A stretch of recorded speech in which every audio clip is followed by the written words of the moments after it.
and I will be forever happy just to play together, working our way through this life's mysteries. И се оказва, че всичко е някъде там в началото. Тези първи крясъци, викове, смях след раждането, посрещането на акушерката, посрещането на майката, на бащата. Има симптоми, страдания, които тръгват от началото. И това много лесно се вижда в юношеството и хората, които така или иначе цял живот се питат това сега откъде дойде. Дори болките някъде на едно специфично място по тялото могат да водят началото си от тогава. И това е първата подсказка, кога се ражда едно бебе. Имате ли отговор? Ражда се в думите на бабите и на дядовците още. Когато се съберат двама души и си кажат, ей сега ние ще се оженим, пък ще имаме дете, то ще е едно русичко, може би малко на тебе ще прилича по това, може би на другото по това, пък ще остареем и тогава нашите деца ще си имат бебета и ние ще сме баба и дядо и представяш ли си какъв живот до 120 ни очаква. Всъщност тогава се оказва, че това бебе, което сега се е родило някъде там, когато баба му и дядо му за първи път са си мечтали и са си мислили какво ще бъде тогава. Нарича се символично раждане. Отворило се едно пространство, в което бебето може после да се появи. И много често именно от това пространство зависи малко или повече съдбата му. Думите са важни и те правят връзката между тялото и душата. Много често, когато бебето изпитва нещо, то не знае какво е. Думите са тези, които някои автори после наричат емоционална интелигентност, това назоваване. Може би си малко тъжно, може би нещо ти се случва сега. Я да види, мама. Тези думи имат силата на лечение, но имат силата и на скалпел понякога, на белег, който остава за цял живот. Това е смисъла на прозрението, което отдавна учените опитват да кажат, че бебето е личност още в утробата. А това е било новина във Франция покрай едно телевизионно предаване. И когато психоаналитиците се казва бебето е личност, много хора се гледат с насмешка. Той на самата Франсуаз Долто, която първа е започнала да говори за бебета, са смятали, че е луда, защото как така ще говориш на бебета? Нали? Малко особено. А и те какво разбират, какво чуват, ще стане дума за това. Но сега малко официални отговори на тема слух. Чува ли бебето в утробата? Да. Бебето чува, сега ще кажа разтеглените граници, за да може всеки да си помисли къде е. Преди това обаче усеща. Не го чакайте до 20-та седмица, за да почнете да му говорите, ако искате да му кажете нещо. Но бебето чува между 20-та и 35-та седмица. Правени са изследвания. Човека, който 10 години е правил опити, за да може да установи това със сигурност, Мари Клер Буснел, тя беше в България преди 1 година. И когато журналист се пита, добре де всичко това и накрая казвате, че бебето чува, нали? Само едно изречение. И тя поглежда и казва, ама на мен ми отне 10 години това изречение. Много е трудно да се стигне до бебето. Много субекти, много хора са ангажирани с това, но вече спор няма. Така след слуха идва зрението. Вижда ли бебето? Вижда ли в утробата? Вижда светлина. Бебето реагира на оранжева светлина. Правени са опити с осветяване коремите на майките и с ехография след това се записва как то си слага си ръката пред лицето, защото му идва много повече светлината. Развива се и вестибуларния апарат. Кога и как? Въобще, представяте ли си, че това бебе толкова мъничко може да говорим за наченки на вестибуларния апарат? Когато майката върви, когато се полюлява, в движението всъщност бебето тренира. Така то усеща това движение и не случайно бебетата след това харесват люлка, защото так-так и люлката прави так-так. Това е началото. Има много хора, които казват, не мога от високо или не мога на това движение. И веднага си мислим как е протекла бременността. Тази майка дали много се е движила, дали не, дали е трябвало да лежи. Най-често се забелязва при майки, които е трябвало да лежат за задържане. Това бебе е било почти постоянно в една поза. Но колкото повече движение, толкова по-добре се развива вестибуларния апарат. Отдавна е ясно. Едно време са смятали, че бебето въобще не усеща болка и дори когато се е раждало по-рано или е трябвало нещо да... имало е нужда да го реанимират или дори ваксините и въобще цялата медицинска грижа, тя отричала това и са смятали, че те не усещат болка и че бебетата просто понасят. Малко плачат, разбира се, но то сигурно е естествена ситуация от това, което им се случва. За първи път започват да се правят изследвания за болка в Америка, когато дебата за абортите е много силен. За да се докаже бебето кога може да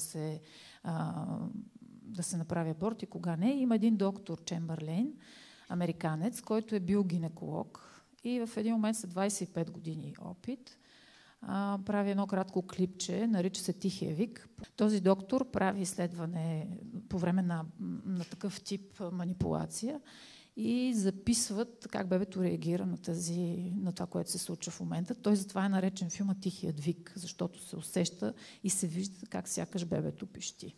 Можем да говорим за психосоматика при много малки бебета.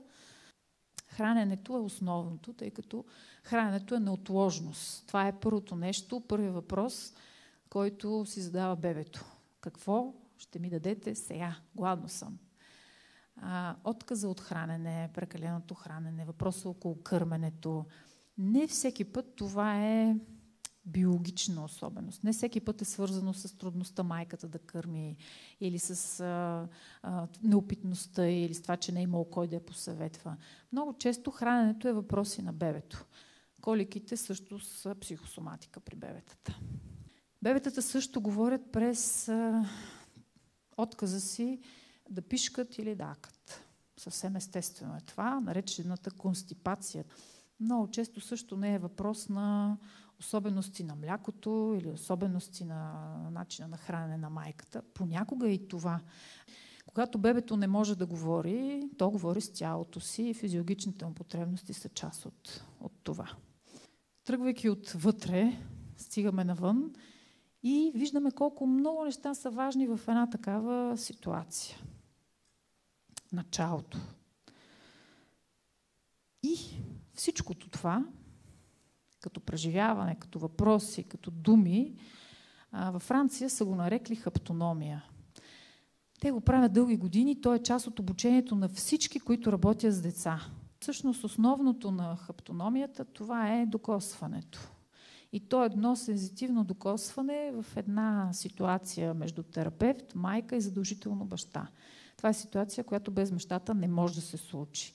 Признато е, че в тази бременност, човешката, таткото има роля да създава комфорт на майката, по начин, по който тя да може да усети майчинството и с пълна сила.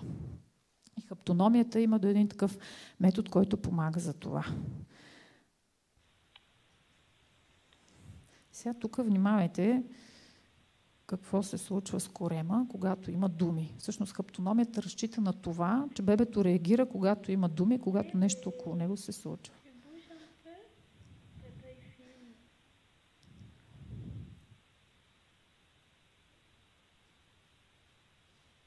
Бебе. Таткото. Бебе. Bébé, mon amour. C'est pas possible. Et il n'y a pas de trucage. Bébé. Coucou mon cœur.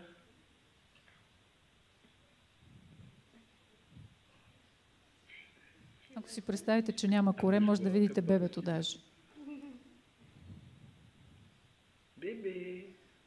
Ето на това разчита хаптономията, че дори да няма допир, бебето усеща. И ако някой каже, че бебето не разбира, не разпознава и гласа на баща му, чак по някое време го чува, сега виждате, че не е така. Има две идеи за това какво усеща бебето по време на раждане. Все повече обаче има така изследвания, които казват, че раждането е травма и че в зависимо от това как е протекло, после живота някак си е по-особен. Включително последно изследване не е доказано, но то ни кара да мислим в тая посока. Когато бебето се роди с секцио или когато има някаква травма по време на раждането, какво това прави в живота по-нататък.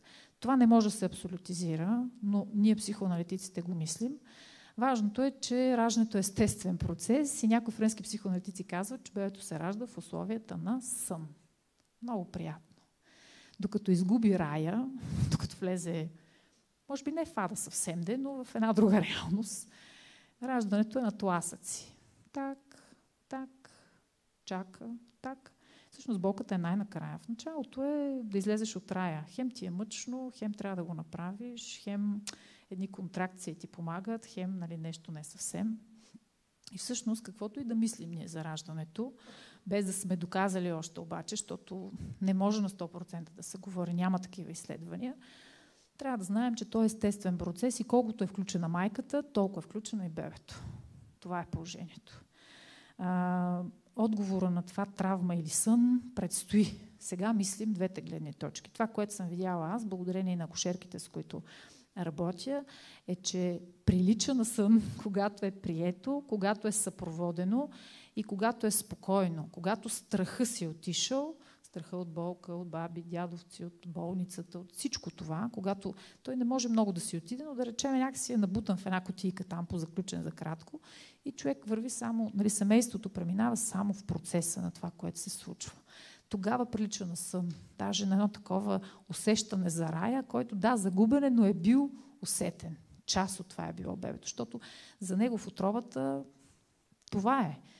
Яде когато е гладно, топло е колкото трябва, всичко си има. Изведнъж трябва да излезе и да ви говори. И вие да не го разбирате, което и за него е шок. Трябва да ви помогне да го разберете. Важно е как се ражда, но отново мисля, че не трябва да се абсолютизира това. Да, оказва влияние, но естественото раждане е чудесно, но дори когато се случи секцио, това не е ужасна грешка, която не следва да води до тежка вина дълго време. Има ситуации, в които това се налага. Добре е да е естествено, но сами чухте, надявам се, усетихте колко много неща са важни, за да се случи това по най-добрия начин. Така че затова отдавна е ясно, че каквото и да е било по време на раждането, най-важен е първи един час след това. Бебето като се роди, като се сложи на корема на майката, всъщност то веднага може да се остави по корем, за да изпълзи до гърдата. А защо бебето пълзи до гърдата? Бебето усеща миризмата. Мамилата, всяка мамила отделя различна миризма и всъщност бебето се ориентира по нея. И то не стига друго, ами още изначално се пробва това, което е тренирало в утробата, пропълзявайки леко нагоре. И си може и главата да задържа, и крайниците да усеща, и всичко е наред. И това е важно, именно за това е установено, че този един час първия е изключително важен. И заради връзката между бебето и майката, и заради миризмата. Затова все по-малко бебета ги мият, като ги родят. Защото то, като се измие, сякаш това бебе си губи дрехите. За него миризмата е дреха. Все едно го разсъбличате и му казвате, в този свят е така. Каквото ние кажем, както го решим, и само смей да имаш нещо в носа, веднага ще го издърпаме. Защото случайно може и това да е проблем. Посрещането на бебето е сложна работа, но то е важно. Ритуалите по посрещане. Когато бях във Франция в едно отделение, изведнъж както си вървят всички с бели престилки, тичат много бързо. Аз си казвам, леле, нещо спешно е станало, но ги поглеждам по лицата страшно усмихнати. Си викам, боже, тези хора, тези французи, пак нещо не могат да разберат тяхната реалност. Как така? Обаче тичам и аз, защото интересно всички тичат с усмихнати лица. И си казвам, сигурно нещо се е случило, но това е интензивно отделение. Смисъл, не е много за смях там. Т.е. не е естествената реакция. И в един момент така по потока на хора стигам до място, до родилно, което е малко по-страни и какво да видя? Лекари, акушерки посрещат бебето. Събрали се в купол и казват, добър ден, малък. Никола беше в случая. Ние сме дъра, ние сме тук дъра. И разказват нещо на това бебе, представят му се и го приветстват в този свят, в който е дошъл. Те там четат много психоаналитична литература и сами са си изобретили начини за посрещане. Когато това не се е случило в болницата, след това се изобретява вкъщи. Този един час се формира тази сигурност за света и тя след това ни се отразява, защото дори като вървиме, винаги ще имаме нужда от някой до нас, или ще сме сами, или ще търсим телефон или нещо друго. Тази несигурност се проявява по различен начин. Юношите не случайно харесват таблети, защото не знаят какво си правят ръцете или в мислите си. И може да си представим въпроса за сигурността и преживяванията, как им се е случило. Това е да си родителството, защото когато човек схване идеята за родителството, усетия, тогава ранното детско развитие и какво е да си бебе също ще излезе по-лесно, по-ясно тогава.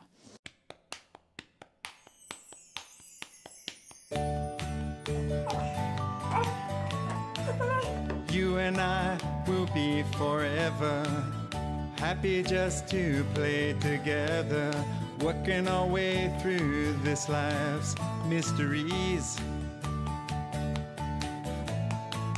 I wanna find out things